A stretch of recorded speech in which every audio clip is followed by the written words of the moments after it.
Alguma vez você já se sentiu ridículo e sem argumentos, simplesmente por afirmar que não acredita que o homem é resultado de uma explosão cósmica, de evolução ou coisa que o valha?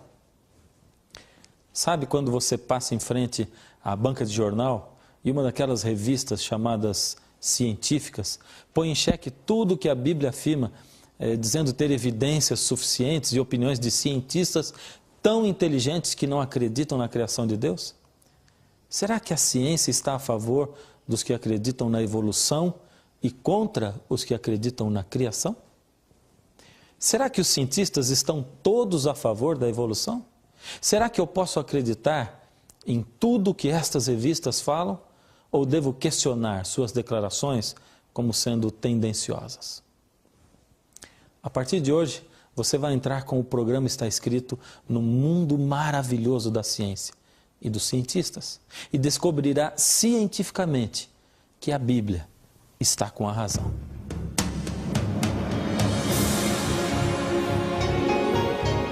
Ele permaneceu através dos tempos. O livro de Deus, a Bíblia. Indispensável em nosso mundo complexo. Está escrito, transmitindo esperança ao redor do mundo.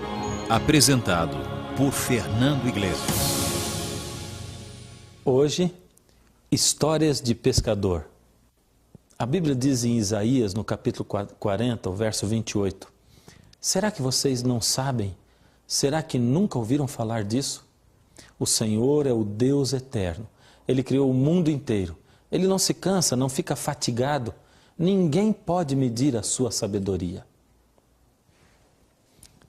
Paleontologia é o nome da ciência que estuda os fósseis. Bem, e o que são fósseis? Fósseis são o que sobrou de alguns seres vivos que viveram no passado. São esqueletos de seres que morreram e cujos corpos foram rapidamente soterrados. Por ter sido um soterramento assim tão rápido, o esqueleto pode permanecer intacto até hoje. Mais ou menos assim, vamos supor que há uns 5.000 anos atrás, um lagarto estava andando e de repente foi soterrado em uma grande enchente. Ele foi tão rapidamente soterrado que por condições de temperatura, etc., acabou sendo petrificado, ou seja, toda a sua carne e músculos foi consumida, porém os seus ossos permaneceram intactos e se transformaram em pedra. Então nossos cientistas hoje descobrem o lagarto, o estudam e esse esqueleto nos dará informações muito valiosas a respeito da história da vida na Terra. É por isso que os registros fósseis são tão importantes para responder à questão da origem dos seres vivos.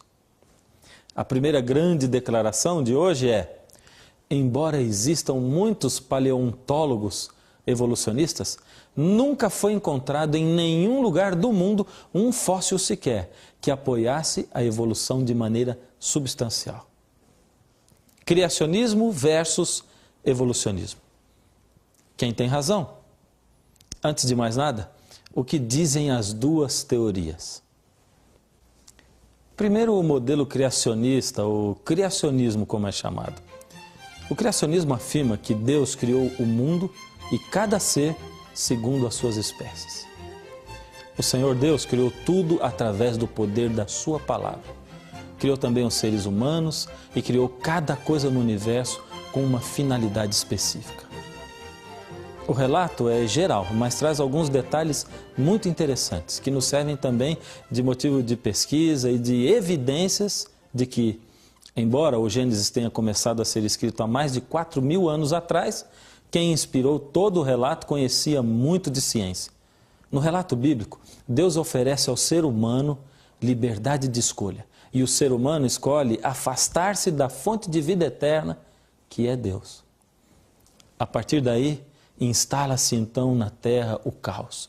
Segundo o criacionismo, a partir daí, a lei de entropia começa a vigorar e as coisas no mundo começam a piorar cada vez mais. Não existe uma evolução onde tudo vai melhorando com o passar do tempo, onde seres se tornam melhores física e intelectualmente. Existe sim o início de um desgaste gradativo das raças e do planeta. Todo o modelo criacionista está baseado no relato da Bíblia. Você acha que é necessário muita fé para acreditar nisso? Pois então ouça agora o que diz o modelo evolucionista.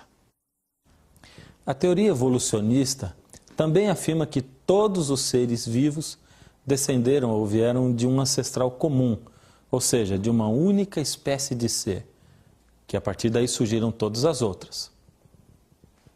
Os seres vivos unicelulares foram os que foram formados primeiro. Depois, esses seres unicelulares, segundo o evolucionismo, se transformaram em invertebrados marinhos. Então, os invertebrados marinhos se transformaram em peixes. Esses peixes, mais tarde, supostamente vieram para a terra seca. E ao invés de morrerem asfixiados, como todo peixe, se tornaram répteis. Então, alguns répteis subiram em árvores e, ao invés de caírem, aprenderam a voar, transformando-se em pássaros.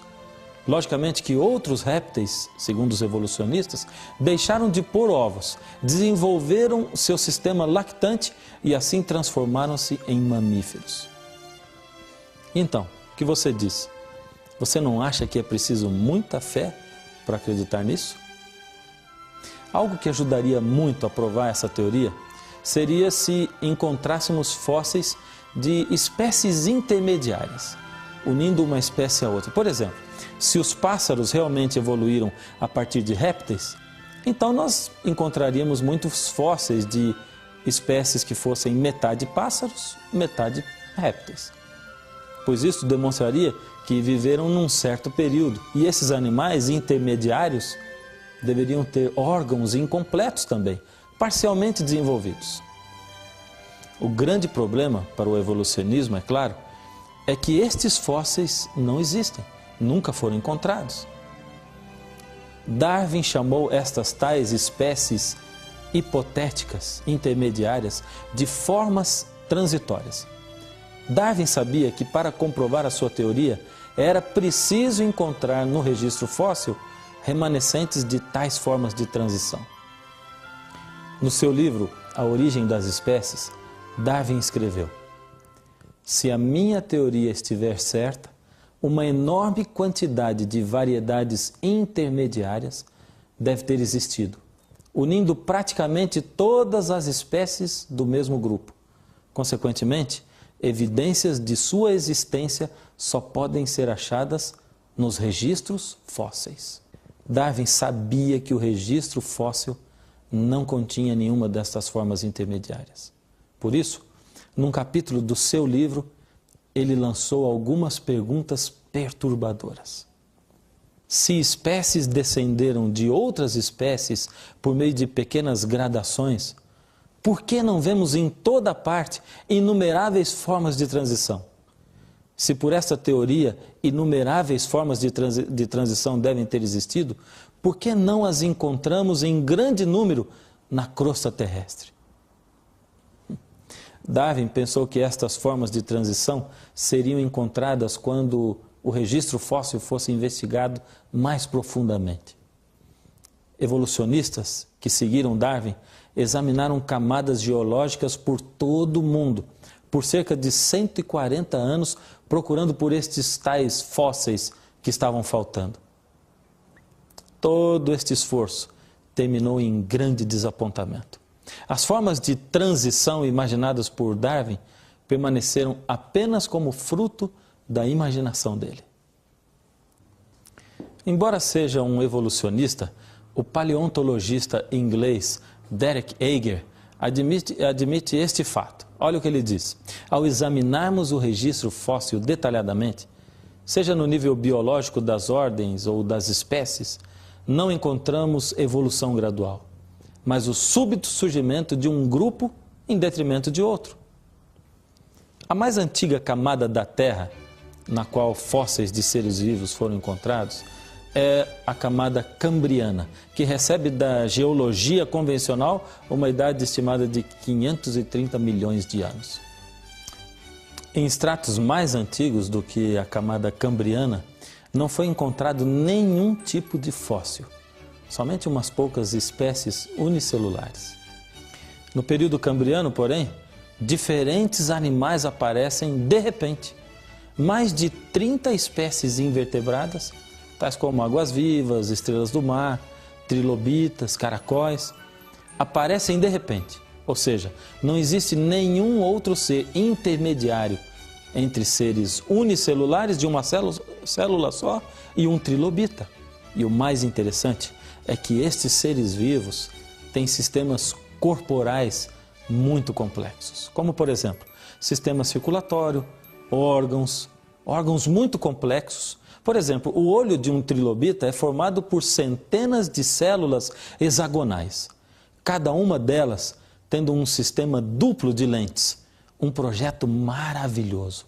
Se este é, segundo os evolucionistas, o olho mais antigo que apareceu na Terra, como então ele aparece assim, tão completo, do nada, de repente?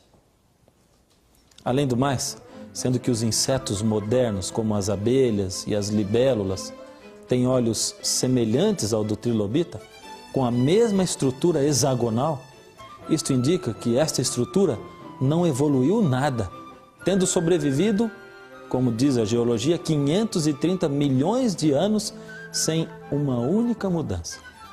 Onde se aplicaria então a evolução nesses casos? E tem mais. Se as espécies evoluíram de formas que existiram antes delas, onde estão essas tais formas pré-existentes?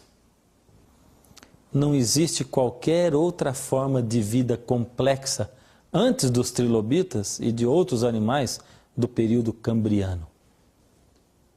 As espécies cambrianas passaram a existir repentinamente, sem ancestrais. Em todas as camadas fósseis, depois do cambriano, as espécies sempre aparecem completamente formadas. Os principais grupos, como peixes, anfíbios, répteis, pássaros e mamíferos, e centenas de milhares de diferentes espécies dentro desses grupos, todas aparecem de repente nas respectivas camadas. Não existe uma só forma de transição entre qualquer grupo, como imaginam os evolucionistas. Esse fato é evidência de que todos os tipos básicos de animais foram criados separadamente pelo Criador. Todos eles completos, sem precisar de nenhuma evolução. Afinal, quem é capaz de criar algo tão complexo como um trilobita é capaz de criar todas as outras espécies também. O assunto é tão complicado para os evolucionistas que até o paleontologista evolucionista Mark Charneck confessa o seguinte: um dos maiores problemas tem sido o registro fóssil. Esse registro nunca forneceu qualquer vestígio das formas intermediárias de Darwin. Pelo contrário, as espécies aparecem e desaparecem repentinamente, e esta anomalia tem fortalecido o argumento criacionista de que cada espécie foi criada por Deus. Outra diferença marcante entre evolucionismo e criacionismo é a idade de tudo, ou o tempo que tudo levou para acontecer. Vou explicar melhor. A Bíblia afirma o seguinte: no princípio criou Deus os céus e a terra era sem forma e vazia, e o Espírito de Deus pairava sobre a face das águas. E disse Deus: haja luz. Isso está em Gênesis, capítulo 1. Você pode perceber que antes de o Criador dizer haja luz, houve um período chamado na Bíblia de no princípio. Ou seja, no princípio criou Deus os céus e a terra. Não sabemos quanto tempo se passou desde que Deus criou os céus e a terra, ou todo o universo, incluindo o nosso planeta com as suas características, até que Deus veio para começar a preparar as condições que o planeta precisava para receber o homem. E esse período é quando ele diz, haja luz. Porém, sabemos que desde que ele criou o primeiro ser até hoje, decorreram-se aproximadamente 6.000 anos. Resumindo, as rochas podem ser muito antigas, mas os seres viventes têm aproximadamente 6.000 anos. O problema é que, sem evidências fósseis para a teoria do evolucionismo, eles começaram a apontar os seus canhões para o tempo e puseram no tempo o peso da solução para tudo. Ou seja, se não há provas para dizer que uma espécie evoluiu tanto a ponto de transformar-se em outra espécie, podemos crer que, se milhões de anos houvessem se passado, com o tempo, então, tudo se transformaria. Porém, o pior de tudo, para os evolucionistas, é que quando comparamos os tais fósseis, não há diferença entre fósseis com supostas centenas de milhões de anos e os seus descendentes modernos. Por exemplo, experimente só comparar o fóssil de um tubarão que supostamente tenha 400 milhões de anos. Compare com a arcada de um tubarão atual e você verá que eles têm exatamente a mesma estrutura. Então vem a pergunta esmagadora à tona. Se tudo evolui com o passar do tempo, então como este tubarão permanece exatamente igual ao seu ancestral? Isto mostra que todos os animais foram criados pelo Criador e não passaram por qualquer evolução depois que foram criados. Agora uma pergunta crucial. O que você diria se aparecesse na televisão e nas revistas científicas na próxima semana uma manchete dizendo: foi encontrado o primeiro fóssil de transição? Estes que são meio réptil, meio pássaro, com órgãos internos meio formados. O que você diria? Pois foi exatamente o que aconteceu há 90 anos atrás. Os evolucionistas encontraram o fóssil de um peixe chamado selacanto e comemoraram durante anos dizendo que esta espécie era conhecida somente no registro fóssil e que tinha características muito parecidas com animais terrestres. Como os fósseis apresentam somente o esqueleto do animal, eles tomaram a liberdade de dizer que este animal tinha tido pulmões primitivos, diferentes dos peixes de hoje. Todas essas afirmações evolucionistas sobre o selacanto foram apresentadas como fatos científicos. O fóssil ficou 30 anos exposto num museu. Foram feitos até desenhos imaginários do animal rastejando para a terra, exatamente como esses desenhos e filmes que você vê de dinossauros hoje. E esses desenhos começaram a aparecer até em livros didáticos. E agora, como criacionistas poderiam se opor a uma evidência que parecia tão real? Parecia que todos podiam rir dos criacionistas e dizerem: estão vendo? Não existe mesmo um Deus criador. Demorou, mas nós finalmente conseguimos encontrar o fóssil do elo perdido. Encontramos o animal meio peixe, meio réptil. Só que, de repente, uma bomba caiu sobre essas teorias evolucionistas. Cientistas estavam mergulhando em águas profundas no Oceano Índico, quando encontraram um peixe de espécie diferente. Capturaram alguns espécimes vivos e, ao estudá-los, descobriram que o peixe que pescaram era, na verdade, um exemplar do selacanto, vivinho e nadando muito bem. E isto aconteceu em 1938. O fóssil era exatamente igual aos peixes selacanto que vivem e nadam hoje no Oceano Índico. Ficou mais feio ainda quando descobriram que ele não tinha pernas nem pulmões primitivos como nos desenhos.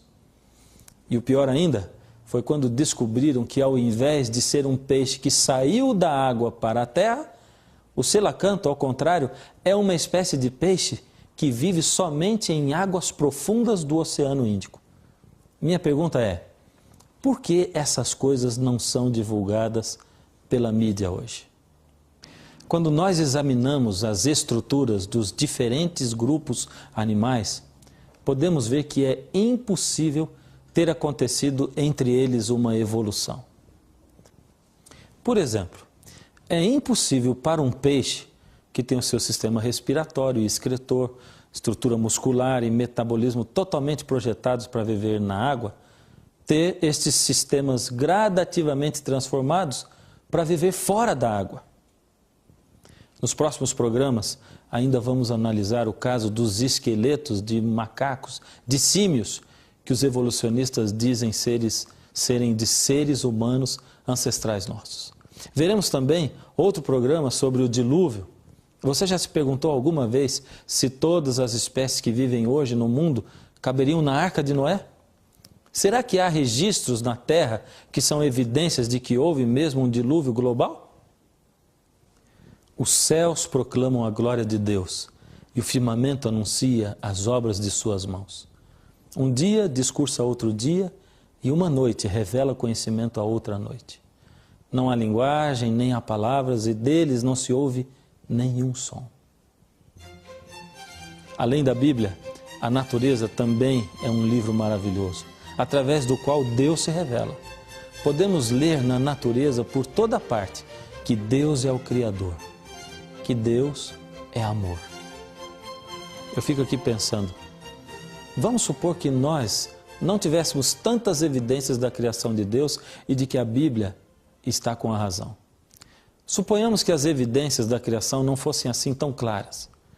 Então, se eu tivesse que escolher entre criacionismo e evolucionismo, sem muitas evidências, o que faria? Suponhamos que você escolheu o criacionismo e aceitou a Deus e a Jesus como seu Salvador. E aceitou a promessa da volta de Jesus e da restauração da terra por Ele e da vida eterna. Suponhamos então que eu aceitei o evolucionismo e que viemos de uma explosão cósmica, que viemos do nada e que para o nada iremos. Então suponhamos que chega o fim do mundo e eu estava certo. Então nós dois morremos e descobrimos que realmente não existia nenhum Deus Criador e que todos viemos do nada e iremos para o nada. Ou melhor, nem descobrimos nada, pois nós morremos mesmo. Mas suponhamos, ao contrário disso, que você estava certo. E que chega o fim da história do mundo e que Jesus volta mesmo para buscar os seus. Você, então, vai ter a vida eterna que Jesus prometeu. E eu, simplesmente, vou ficar assistindo por um momento até que deixarei de existir para sempre. Percebeu? Se mesmo sem evidências já valeria a pena ter estado do lado de Deus, imagine com tantas evidências a favor de Deus. Talvez você tenha passado sua vida toda tentando não acreditar em Deus. Quem sabe você já tenha até tentado, pelo menos pensar que Deus pode ser o Criador de tudo, mas a pressão tem sido muito grande. Eu sei que é duro viver num mundo onde as pessoas fazem parecer que quem crê em Deus é ignorante.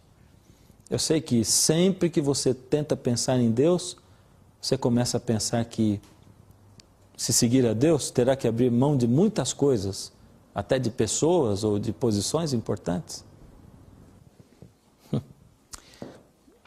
Engraçado, você já reparou em uma noiva no altar? Você acha que enquanto ela está ali no altar, ela está triste, pensando em quantos homens ela irá perder por dedicar-se a um único homem de agora em diante? Com certeza não. Ela está apaixonada. Ela está feliz por entregar-se àquele a quem ela ama de verdade. Para ela, os outros não são ninguém. Deixe Deus conquistar o seu coração. Dê apenas uma chance para Ele e você verá que você não vai estar perdendo nada, ninguém. Ao contrário, ganhando a vida eterna. As ondas do mar quebrando em uma praia, o veludo azul do céu bordado de estrelas, cores diluídas em uma floresta, cachoeira soando como grande orquestra.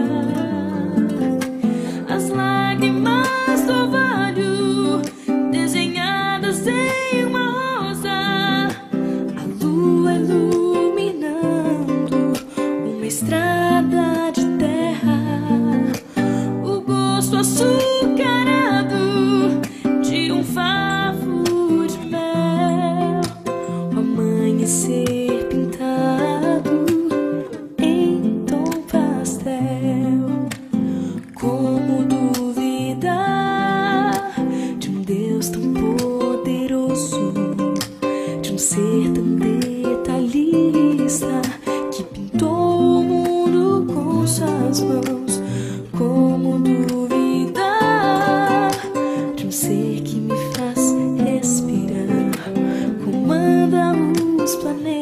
faz e se importa com as palavras que eu falar. Como duvidar?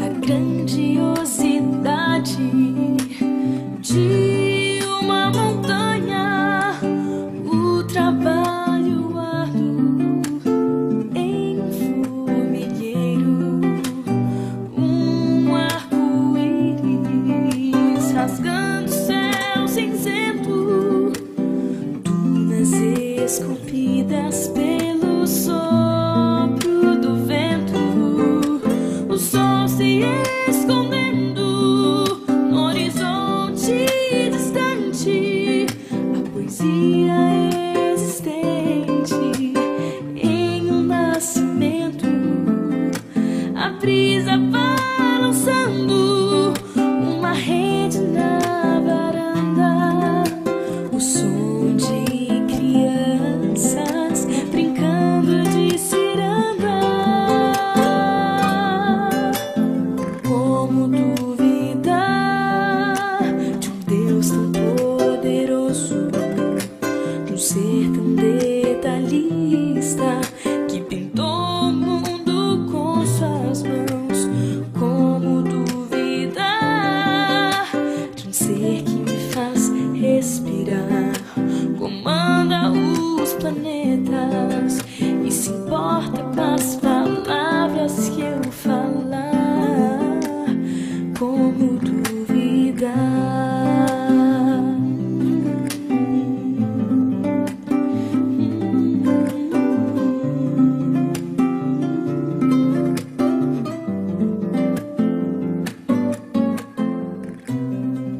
Nesse momento especial, eu gostaria de convidar você para nós orarmos juntos. Se falta fé para você, vamos pedir para Deus. Abaixe sua cabeça.